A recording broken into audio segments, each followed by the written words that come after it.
Скапи или реални цените во маркетите? Ова прашање денес ја буди најголемата загриженост. Граѓаните на терен сведочат за се поголеми поскапувања кои го празнат нивниот семеен буџет. Трговците мудруваат со цените, а објаснување нема, велат анкетираните.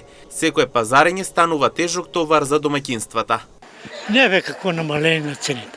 Тоа е само превара.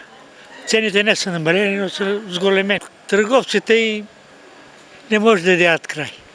Не може да ги командуваат. Како сакат, така се работат. Не е намалено, треба како не треба.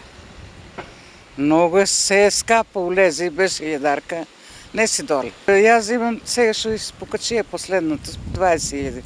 20 пати да улезам и готово, за друго нема. А сметките кај се? На мене ми за младите, на нас са ни доста тие пари, не са ни малку. Ние знаеме и да си економија мал се водиме.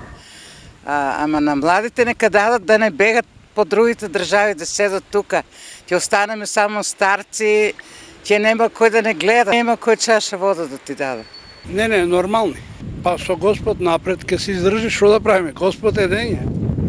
Не, покачени се. Скапо ли? Скапо е. Па спрема на квото, мислам дека некои реални има, некои сега и прифатно си, секој си има своји работи си, секој си качува како што сака.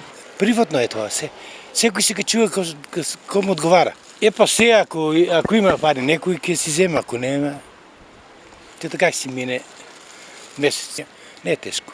Добро, а да ве прашам сега. Но на што дополнително создава грижа кај повозрастните граѓани е купувањето скапи лекарства, неопходни за да се издржи месецот. Како стасување пензиите, бе, нема шанса. Како стасување?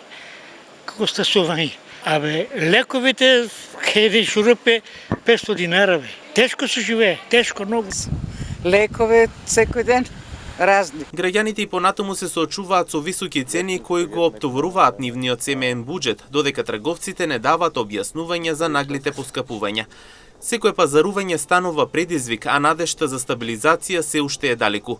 Времето ќе покаже дали ќе се најдат вистински решенија и како ќе се одвива битката за пристапни и фер цени што ќе го олеснат животот на сите.